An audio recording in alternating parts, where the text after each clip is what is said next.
میرے حضور نے ارشاد فرمایا جب کوئی شخص فوت ہو جاتا ہے تو اس کا جو سلسلہ اعمال ہے منقطع ہو جاتا ہے، عمل کے کھاتے کلوز ہو جاتے ہیں، لیکن فرمایا 3 سلسلے ایسے ہیں جو ختم نہیں ہوتے، 3 کھاتے ایسے ہیں جو جاری رہتے ہیں۔ اللہ اکبر۔ سب سے پہلے صدقہ جاریہ، دوسری بات میرے حضور نے ارشاد فرمایا علم جس سے لوگ نفع پائیں۔ اللہ اکبر۔ علم کسی کو سکھا دیا، وہ تسلسل باقی رہے۔ ہمارے استاد قبروں میں چلے گئے، لیکن آج ہزاروں طلباء کو اور لاکھوں عوام کو ان کے دیے ہوئے جو سبق تھے جو انہوں نے ہمیں پڑھایا آج ہم لوگوں کو بتا رہے ہیں، تو ان کی روح کو اس کی برکت پہنچ رہی ہے، پھر یہ ان کے استاد، پھر ان کے استاد۔ تو علم نافع یہ کبھی بھی کھاتے کلوز نہیں ہوتے۔ اور تیسری بات میرے حضور نے فرمایا نیک اولاد جو ماں باپ کے لیے مغفرت کی دعائیں کرتی ہے، یہ صدقہ جاریہ ہے، یہ کبھی بھی ختم ہونے والا سلسلہ نہیں ہے۔ میں کہتا ہوں کہ اولاد اگر نیک ہے، اہتمام سے دعا نہیں بھی کرے گی تو دن میں کتنی مرتبہ کہے گی ربنا اغفر لی ولوالدی، اے اللہ مجھے بھی بخش دے، میرے ماں باپ کی بھی مغفرت کر دے۔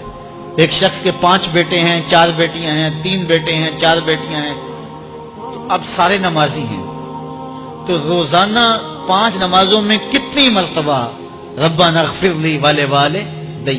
تو اولاد والدین کے لیے اسپیشل دعا کرتی ہے جو ہے وہ نماز کے اندر، اور اگر اولاد صالح نہیں ہے تو نماز کے اندر دعا کرنا تو دور کی بات ہے، چونکہ وہ نماز نہیں پڑھتی، صالح نہیں ہے تو دعا کیا کرنی ہے۔ ایسی اولادوں کو بھی میں جانتا ہوں جنہوں نے اپنی سکی ماں کا جنازہ نہیں پڑھا، سکے باپ کا جنازہ نہیں پڑھا۔ ویسے ایک ایسے بد نصیب کو میں جانتا ہوں جس نے واقعتاً نہیں پڑھا، آیا ہی نہیں، قبرستان میں بھی نہیں آیا، لیکن بہت سارے ایسے لوگوں کو میں جانتا ہوں جو قبرستان میں آئے ہیں لیکن اپنے باپ کا، اپنی ماں کا جنازہ نہیں پڑھا، جنازگاہ میں کھڑے رہے، جنازہ نہیں پڑھا۔ آپ سوچتے ہوں گے کوئی ایسا بد نصیب بھی ہو سکتا ہے؟ میں کہتا ہوں ایسے بد نصیب لوگوں کو آپ بھی جانتے ہیں۔ یہ کون بد نصیب ہیں؟ جنہیں جنازہ آتا نہیں، ساری زندگی لوگوں کے جنازوں میں رسمن کھڑے ہو کے آ جاتے ہیں، جنازہ آتا ہو تو کچھ پڑھے، جاتے ہیں ہر جنازے میں ہیں لیکن نماز جنازہ ہی نہیں آتی، تو کھڑے ہو کے لوگوں کو دیکھ کر کے سلام پھیر دیا، لوگوں کو دیکھ کر کے ہاتھ چھوڑ دیے اور جو ہے وہ جنازہ پڑھنے گئے تھے۔ اور جب اپنے ماں باپ فوت ہو جاتے ہیں تو کیا سارے کام چھوڑ کے جنازہ سیکھتے ہیں کہ ساری زندگی لوگوں سے فراڈ کیا، دھوکہ کیا، آج اپنی سکی ماں کو دھوکہ تو نہ دوں، آج اپنے سکے باپ سے تو فراڈ نہ کروں۔ ساری زندگی جو لوگوں سے فراڈ کرتا رہا، پھر ایک دن اپنی سکی ماں سے بھی فراڈ کیا، اپنے سکے باپ سے بھی فراڈ کیا۔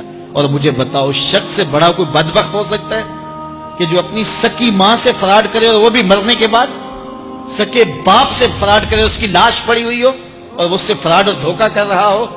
اگر اس کے اندر ضمیر ہو تو ڈوب کے مر جاتا کہ میں اپنی ماں سے فراڈ کر رہا ہوں اور اپنے باپ سے فراڈ کر رہا ہوں۔ تو یہ کتنی بڑی بد نصیبی ہے کسی اولاد کی اور کسی ماں باپ کی بھی کہ اس کی اولاد بھی اس کے لیے جنازہ پڑھنے کی صلاحیت نہیں رکھتی ہے۔ اور وہ کتنے خوش نصیب ماں باپ ہیں جن کا جنازہ خود اولاد پڑھاتی ہے۔ اتنی صلاحیت اور اس قدر اللہ نے ان کو خیر کی توفیق دی ہے کہ وہ خود اس قابل ہے اور اس منصب پہ ہے کہ وہ اپنے ماں باپ کا خود جنازہ پڑھائے۔ کوئی جنازہ پڑھائے بڑی برکت ہے، لیکن جس خلوص سے بیٹا دعا کر سکتا ہے کوئی اور تو نہیں کر سکتا ہے۔ تو اپنی اولادوں کو نماز جنازہ سکھاؤ، اپنی اولادوں کو دین سکھاؤ، یہ عادی بن جائے نماز کے، تاکہ بعد از انتقال دعاؤں کے سلسلے جاری رہیں۔